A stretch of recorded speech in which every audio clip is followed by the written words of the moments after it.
Assalamualaikum warahmatullahi wabarakatuh.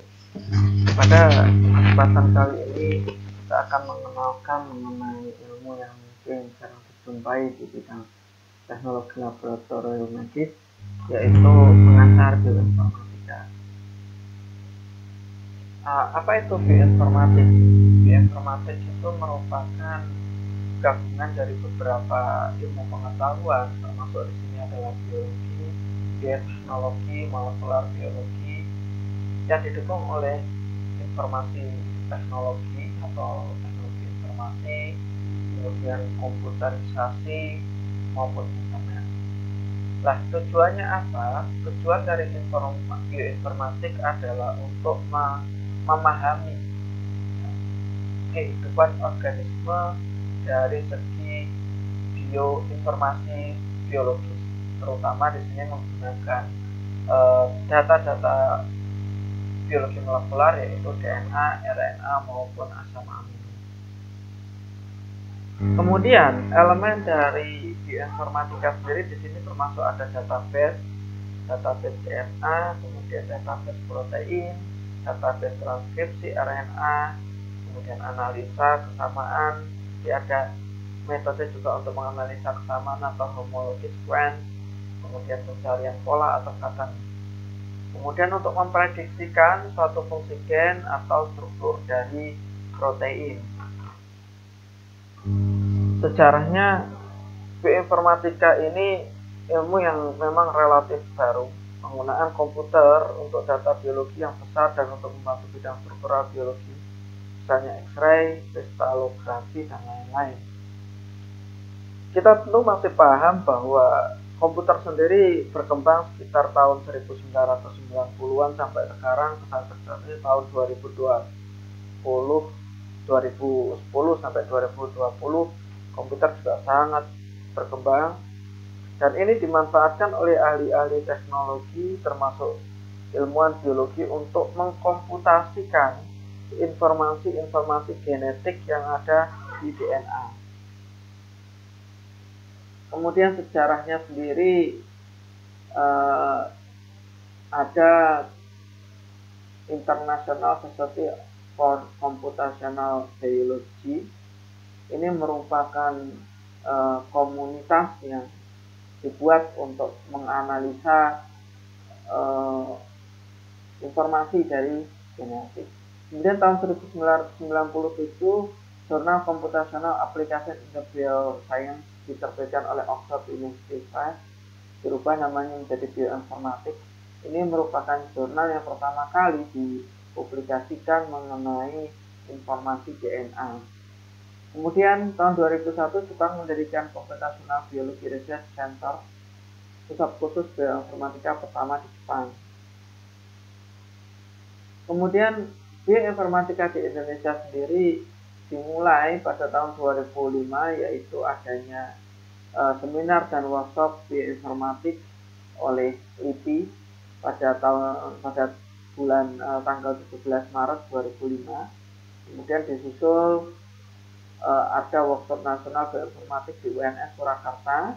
Kemudian ada pendirian Himpunan Bioinformatik Indonesia, yaitu pada 23 Juni 2005 dan seterusnya. Hingga sekarang banyak sekali komunitas-komunitas yang bekerja di komputasi ini, termasuk punya saya, yaitu Indonesian Genetic and Biodiversity Community (IGBC). Ini juga berkecimpung di dunia bioinformatika. Nah, sebabnya kenapa sih? Ini ada ledakan informasi biologi, khususnya data sequence DNA dan protein.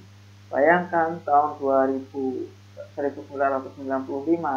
sampai sekarang, terlebih puncaknya itu tahun 2010 sampai 2020, seluruh informasi genetik dilakukan oleh semua peneliti.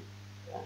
Semua orang berlomba-lomba menemukan sesuatu yang baru di DNA, informasi-informasi yang dapat digali di DNA. Ini datanya sampai tahun 2002 saja, tapi Anda bisa lihat betapa cepatnya informasi genetik ini ada. Ini juga dimulai dari suatu Human Genome Project, di mana proyek tersebut membuat suatu tujuan untuk mengetahui seluruh informasi DNA yang ada pada manusia. Kemudian di secara internasional sendiri banyak sekali, ada 3 setidaknya yang digunakan untuk menghimpun seluruh informasi genetika tersebut atau DNA tersebut. Yang pertama punyanya NCBI. Ini dibuat sejak tahun 1982. Namun demikian secara operasional masih hanya bisa diakses sekitar 90-an karena tentu bank ini hanya terbatas. Tetapi sejak itu pula sudah sudah dipublikasikan secara internasional. Kemudian ada IMBL, itu punyanya Eropa sejak tahun 1980. Kemudian ada DDBG, ini punyanya Jepang tahun 1986. Mirip-mirip sekitar tahun 1980-an. Namun dari ketiga ini yang paling berkembang tentu adalah NCBI, karena yang lain menjadi perlu suatu gebrakan di mana data bank harus terpusat pada satu bank saja. Kemudian mulai dari situ pula terbanyak sekali informasi-informasi mengenai kesehatan yang menggunakan bioinformatik. Jadi kalau pertama berkembangnya di ilmu biologi, sekarang sudah berkembang ke bioinformatik di bidang kesehatan. Ini penampilan yang saya sampaikan tadi, ini NCBI, ini DDBG, ini EBI, ini UK juga, punyanya ICC dan seterusnya, banyak sekali yang berkembang. Memang pusatnya sekarang di NCBI. Ini penampilan dari NCBI. Nanti kita akan praktikkan sedikit sana. Kemudian ada era yang disebut sebagai era OMI, dimungkinkan karena kontribusi teknologi informasi dan komunikasi. Kemudian ada selera genomik, menyelesaikan pembacaan sebuah genom manusia dalam waktu 3,5 tahun. Ini juga mulai dikembangkan. Kemudian ada IBM, ini melahirkan superkomputer tercepat di dunia sebelum dikalahkan oleh simulator Jepang. Saya kira ini yang berpengaruh terhadap perkembangan di informatika. Nah, ini merupakan post-genome epoch, yaitu perspektif masa depan, di mana pemanfaatan informasi genom ini dimanfaatkan di dunia kesehatan. Termasuk di sini Anda masih ingat bahwa gens ini ada yang disebut transkriptom, kemudian proteom, kemudian ada yang menghubungkan proses metabolisme atau lokalisme, atau biasanya disebut sebagai kelainan pada satu sisi saja. Ada intraktom, regonom, dan seterusnya.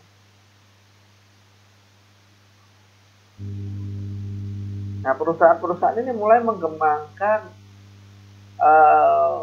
perusahaan yang berkembang di bidang DNA. Kalau sekarang paling yang terkenal adalah Firstbase. Firstbase ini berkembang dalam pelayanan penyediaan jasa untuk menerjemahkan sequence nukleotida. Anda paham bahwa kemarin metode sequencing itu juga sekarang menjadi proyek tersendiri. Bahkan mulai juga keluar jasa-jasa mengenai analisis DNA untuk pembuatan evolusi. Kemudian juga ada beberapa yang mengarah kepada kepada self atau personal medicine. Kalau di rumah sakit itu biayanya luar biasa mahal. Khusus genom ya, perusahaan media jasa analisa ini mulai bermunculan juga. Ini dasarnya, Anda bisa membayangkan bahwa mouse and human genetic similarity ini relatif sama. Ada persamaan-persamaan yang mungkin bisa digunakan untuk mendeteksi keduanya, tapi juga banyak perbedaan di antara keduanya. Karena molekul yang ada di manusia protein, asam amino. Ini merupakan protein-protein ini merupakan sebenarnya berasal dari molekul sederhana yaitu asam amino. Sehingga melalui kode DNA ini satu asam amino, ya, mulai dari kode kodon itu bisa terjemahkan. Satu kodon menghasilkan satu asam amino, satu kodon menghasilkan satu asam amino, sehingga menjadilah yang disebut sebagai protein. Sebagai contoh, kita seringkali membaca misalkan ini ada foto-foto penelitian Association of TPS with L2 mutation and typically adapted in urban population. Ini mengidentifikasi bahwa adanya mutasi pada TPS-TPL2 ini merupakan gen yang terletak pada kromosom 10q25. Bagaimana kita bisa mengetahuinya? Tentu dengan informasi genetik tadi. Informasi ini sangat berkembang ketika terjadi Human Genome Project. Kita bisa lakukan dari sini. Ya.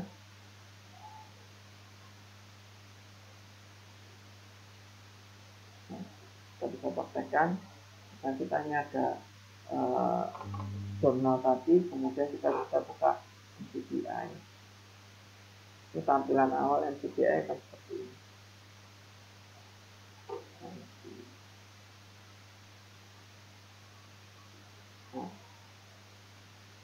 NCBI akan seperti ini, dan kalau Anda perhatikan, maka seluruh informasi DNA akan tersaji secara bebas di sini. Nah, ini termasuk juga Anda mungkin sering akses jurnal, kemudian ketemu di sini PubMed, kemudian ada PubMed Central, kemudian BLAST ini adalah metode di mana kita mencocokkan apakah hasil sequencing, kan alurnya seperti ini kan, kemarin ada DNA genom, kemudian kita PCR, kemudian di PCR kita ELPO untuk ngecek keberhasilan PCR, kemudian kita sequencing, kemudian kita mengetahui hasil dari DNA tersebut. Ini ada BLAST ini merupakan metode untuk mengetahui apakah gen yang kita dapat itu cocok atau tidak. BLAST. Ini ada BLAST nucleotide, ada BLAST protein. Kalau misalkan kita punya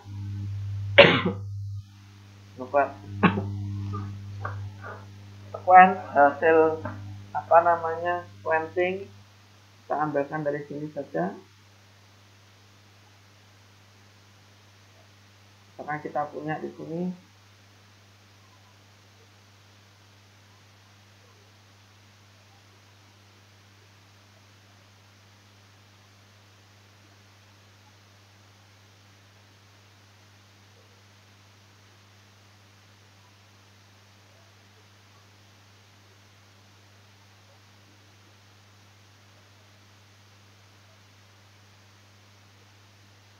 ya, kita punya data di sini, kemudian kita ingin tahu kira-kira data ini masuk open with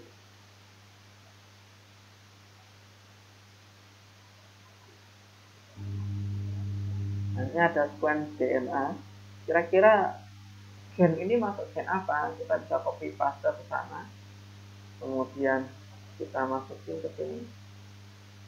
Oke, BLAST tadi kita lakukan BLAST, maka ini akan bekerja untuk mendeteksi kira-kira fragmen yang kita punya ini sesuai dengan gen target atau tidak. Ini lagi bekerja, kita tunggu sebentar.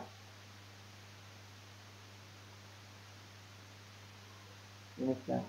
Oh, ternyata gen tadi punyanya Trichoderma aspergillum, kemudian terletak pada small subunit ribosoma RNA atau internal plasmid tracer.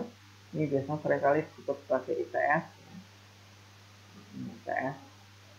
Kemudian kalau misalnya kita menganalisa lagi, ini fitur BLAST, kita menganalisa nukleotide, ini biasanya untuk mencari fragmen. Kita masukkan di sini misalkan Homo sapiens, kemudian kita mencari gen tadi yang berkaitan dengan TGF 7L2, maka dia akan nge-search atau menunjukkan gen-gen yang berkaitan dengan CCF7L2 ini punya Homo sapiens tadi. Urutannya gimana? Nah, ini bisa kita lihat, kita klik, maka kita ditunjukkan bahasa nukleotida punyanya gen CCF7L2 pada Homo sapiens.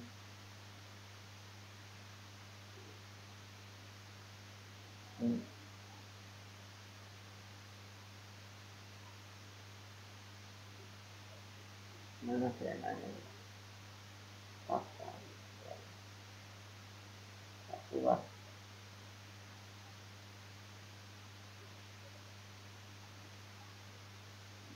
Cari faktanya saja.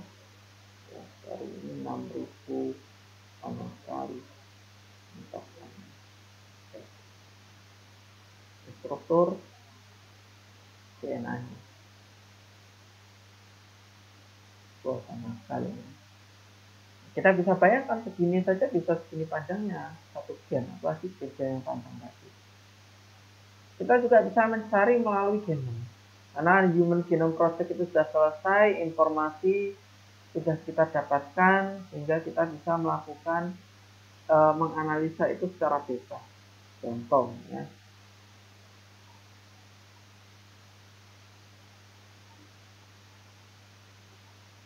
Ya, kita ambil genom, kemudian kita ketik di sini punyanya manusia, ya, Homo sapiens.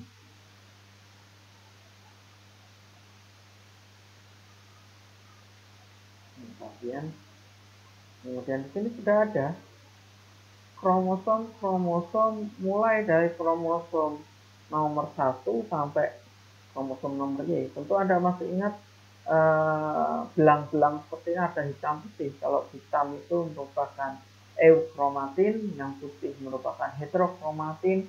Sedangkan kromosom manusia di sini ada 22, 23 pasang.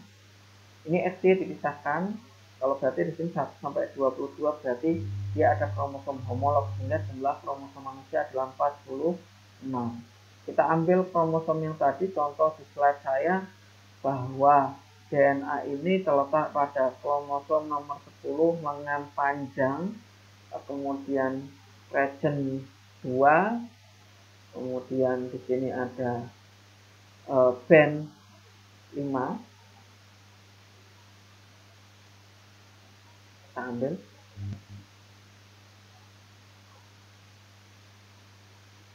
ini, maka kromosom nomor 10 kita klik.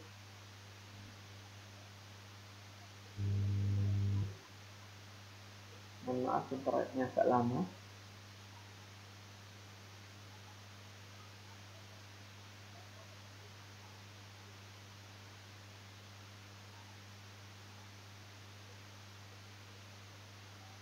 Ini posisi kromosom 10. Kromosom akan dibentangkan di sini sehingga Anda bisa melihat secara jelas kromosom 10. Ya. Jadi berapa nih posisinya? Anda bisa lihat bahwa dia pada lengan panjang 25. Kita bisa cari langsung di sini. Lengan panjang 25C, 23, 24, 25.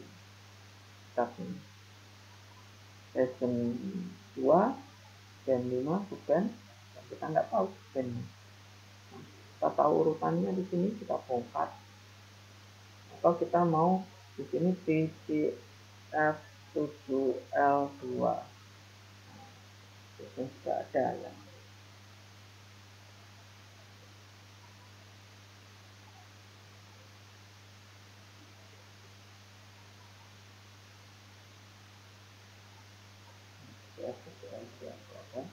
Yaitu pada nukleotida nomor 112.950.000 sekian. Nah, kalau kita melihat lagi jurnal tersebut, kalau diperhatikan ini ya, terletak pada mutasi yang RS7903146 sama dengan ini dan seterusnya. 7903146, nah kita tinggal cari itu kira-kira posisinya di mana. RS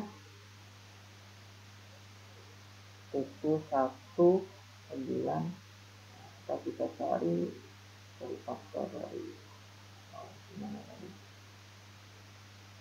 itu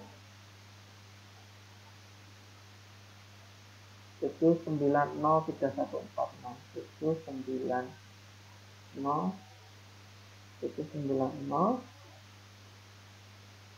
7903146, 7903146. Oke, nah 7903146.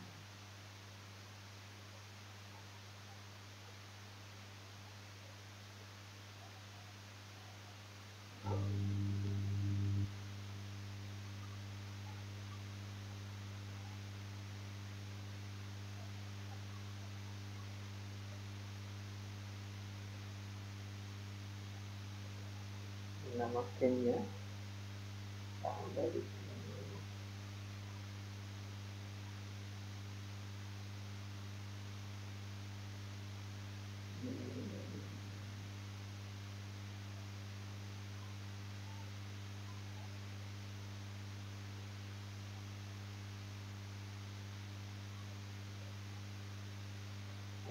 Cara kita menjelaskan itu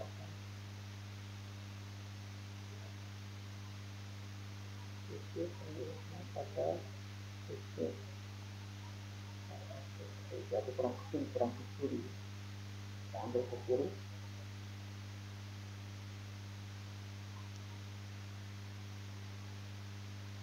Satu,